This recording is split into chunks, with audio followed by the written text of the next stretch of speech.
몽당 연필이 된 마더 테레사 고정욱 지음.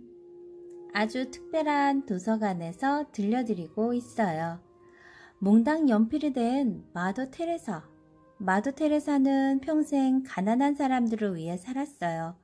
그 공로로 노벨 평화상을 받았고 전 세계 사람들에게 소외된 이웃을 사랑하라는 가르침도 남겨주었죠. 테레사 수녀는 스스로 하느님의 몽당 연필이 되기를 원했고 온몸을 바치고 사랑을 다해 버림받고 아파하며 죽어가는 이들을 보살폈어요. 조금 더 구체적으로 한번 들어가 볼까요? 헌신적인 사랑이 무엇인지 전 세계에 보여주신 분. 선생님이 인터넷 검색을 해보니 마더 테레사에 대한 쓴 책이 우리나라에 무려 50여 권이나 출판되었어요. 정말 놀랍죠? 마더 테레사가 세상을 떠난 지 벌써 20년이 다 되었는데 말이죠. 이렇게 많은 책이 출판된 것은 테레사 수녀의 일생이 여전히 많은 사람들에게 감동을 주고 있다는 증거예요. 테레사 수녀는 1910년에 믿음이 두터운 카톨릭 가정의 3남매 중 막내로 태어나서 부모님의 사랑을 듬뿍 받고 자랐어요. 테레사 수녀는 늘 기도하는 것을 잊지 않는 신앙심 깊은 아이였죠. 18살이 되던 해 수녀가 되겠다고 말했어요. 더구나 인도에 있는 수녀회에 입회할 결심을 했으니 가족들은 매우 놀랐겠죠. 테레사 수녀는 수련 기간을 보낸 뒤 수련원에서 운영하는 학교에서 오랫동안 학생들을 가르쳤어요. 그러던 어느 날 조용히 묵상하기 위해 수녀원을 떠나 기차를 타고 가던 중 마음속에서 어떤 목소리가 들려왔대요. 거리로 나가 가난한 사람들과 함께하라는 하느님의 말씀이었죠. 테레사 수녀는 그 길로 주교를 찾아가 허락해달라고 말했어요. 결국 2년 만에 허락을 받은 테레사 수녀는 모든 것을 버리고 수녀회를 나왔죠. 그 다음 빈민촌으로 들어간 수녀님. 인도의 가장 가난한 여인들이 입는 것과 똑같은 거친 무명 사리를 입고서 테레사 수녀가 맨 처음 한 일은 의료기술을 배우는 일이었어요. 기본적인 치료법을 알아야 가난하고 병든 사람들을 돌볼 수 있다고 여겼기 때문이죠. 빈민촌으로 들어간 테레사 수녀는 가장 먼저 학교를 열었어요. 가난에서 벗어나려면 배워야 한다는 것을 잘 알고 있었기 때문이죠. 테레사 수녀가 가난한 사람들을 돌본다는 이야기가 널리 퍼지면서 학교에는 아이들이 점점 늘어가요. 동시에 종교를 떠나서 수많은 사람들이 봉사를 하겠다고 찾아와 몇 달씩 머물면서 일을 도와주고 떠났죠. 그 중에 평생 테레사 수녀처럼 독신으로 살면서 가난한 사람들을 돌보겠다고 한 사람들도 있었어요.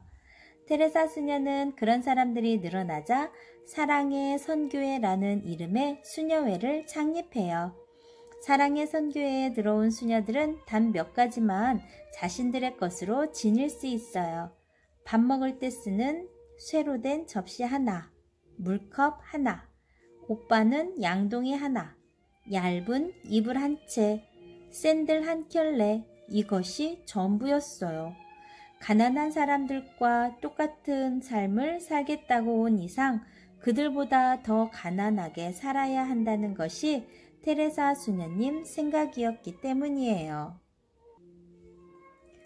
종교도 초월해 죽어가는 사람을 보살폈던 테레사 수녀.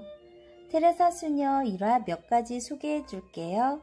하루는 길거리에서 죽어가는 사람들을 위해 장소를 구하던 중 비어있는 힌두교 사원을 얻어쓰게 됐어요. 수녀들은 그곳을 깨끗이 청소하고 침대를 가져와 죽음을 앞둔 환자들이 편안하게 생을 마칠 수 있도록 돌보고 있었죠. 그런데 신전을 비워두던 힌두교들이 몰려와 항의를 했어요. 이 교도들이 마음대로 신전을 더럽혔다며 경찰서로 찾아가 항의하자 경찰서장은 테레사 수녀를 찾아갔죠. 경찰서장은 그곳에서 수녀들이 다 죽어가는 환자들을 정성껏 닦아주고 입혀주고 돌봐주는 것을 보고 큰 감동을 받았다고 해요. 그는 힌두교들에게 테레사 수녀님을 쫓아내려면 당신들이 그들을 돌보시오. 힌두교의 칼이 여신이 할 일을 바로 테레사 수녀님이 하고 있었소 라고 말했어요. 그러자 그들은 모두 부끄러워서 얼굴이 붉어졌죠. 자신들을 대신해 자기 이웃들을 돌보는 테레사 수녀를 쫓아낼 수는 없었거든요. 이 책을 읽으면서 가슴이 뭉클했던 장면은 아들에게 버림받아 거리에서 죽어가던 어떤 여인이 죽음을 맞는 장면이었어요. 테레사 수녀가 거리에서 발견했을 때 그 여인은 쥐와 개미에게 뜯기고 살이 썩어 악취를 풍기고 있었죠. 그 여인은 자기를 버린 아들을 용서할 수 없다고 했어요. 하지만 자신을 깨끗이 씻기고 상처를 소독하고 치료해주며 극진한 사랑으로 대하는 테레사 수녀를 보면서 마음을 열기 시작했죠. 그 여인은 자신이 평생 짐승보다 못한 대접을 받고 살았지만 죽을 때는 천사처럼 죽어간다고 기뻐했죠. 그 여인은 행복한 웃음을 지으며 숨을 거두었어요. 테레사 수녀는 그 여인이 믿던 힌두교 장례 예식에 따라 화장을 해주었어요. 수녀님은 돌보던 사람들이 죽으면 그가 믿는 종교에 따라 장례를 치러주거든요. 다른 종교도 인정하고 존중해주는 수녀님의 종교관을 알 수 있겠죠? 전 세계에 사랑의 선교회가 세워졌어요. 테레사 수녀는 죽어가는 사람을 돌보는 집 운영 외에도 많은 일을 했어요. 버려진 아이들을 위해 어린이집을 짓고 나환자들이 모여 살 수 있도록 마을을 지어 스스로 살아가도록 했죠. 이렇듯 수녀님이 하는 일이 전 세계에 알려지면서 세계 여러 나라에 사랑의 선교회가 세워졌어요. 우리나라에도 1977년에 사랑의 선교회가 활동을 시작했죠. 길거리에 쓰러진 사람들을 데려와 돌보거나 양로원을 운영하고 가정방문을 통해 가난한 사람들과 환자들을 돌보는 일을 하고 있었죠. 1979년에는 테레사 수녀에게 노벨 평화상이 주어져요. 수녀님은 하는 수 없이 상을 받으면서 상금을 모두 가난한 사람들을 위해 쓰기로 했죠. 또 시상식 뒤에 있을 파티 비용을 가난한 사람들을 위해 쓰게 해달라고 부탁했어요. 몽당 연필처럼 온몸을 내어주신 수녀님.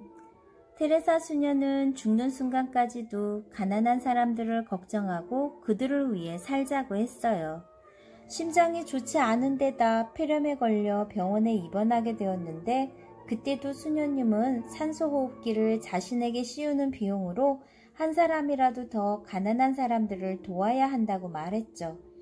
사람은 때가 되면 죽는다고 하면서 제발 자신을 가난한 사람들처럼 죽게 해달라고 부탁까지 하셨대요.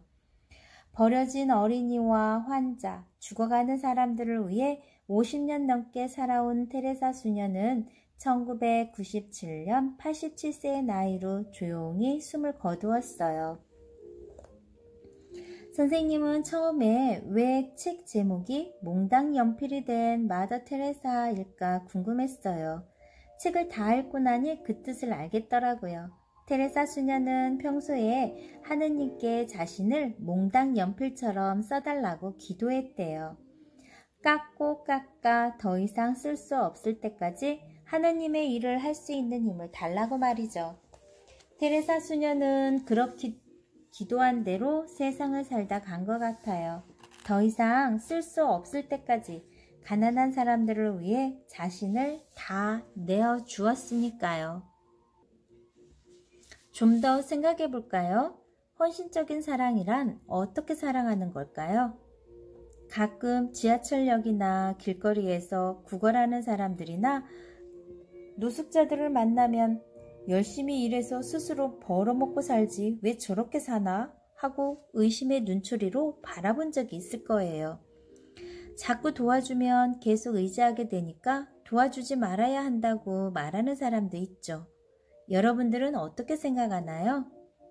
테레사 수녀는 벌어지고 가난한 사람들을 만났을 때 왜 그렇게 되었냐고 묻지 않았어요. 그 사람이 어떤 잘못을 했는지 그것을 따지지 않고 오로지 정성껏 돌보았죠.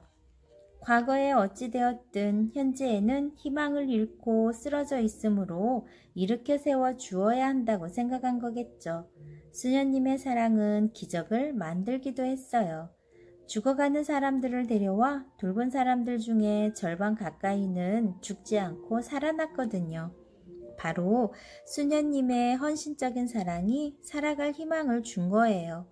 오늘날 세계 곳곳에 가난으로 인해 고통받는 사람들이 아주 많아요. 선생님은 여러분들이 그들을 도울 구체적인 방법을 잘 생각해보고 실천했으면 좋겠어요. 남과 함께 하는 삶은 정말 값진 삶이거든요. 좋아요, 구독 꾹 눌러주시면 계속해서 함께 할 수 있어요. 코로나19 빨리 물러가라 얍! 여러분들은 집에 있는 책들을 학교 가기 전에 모두 읽겠다라는 뜻으로 목표를 세워보세요.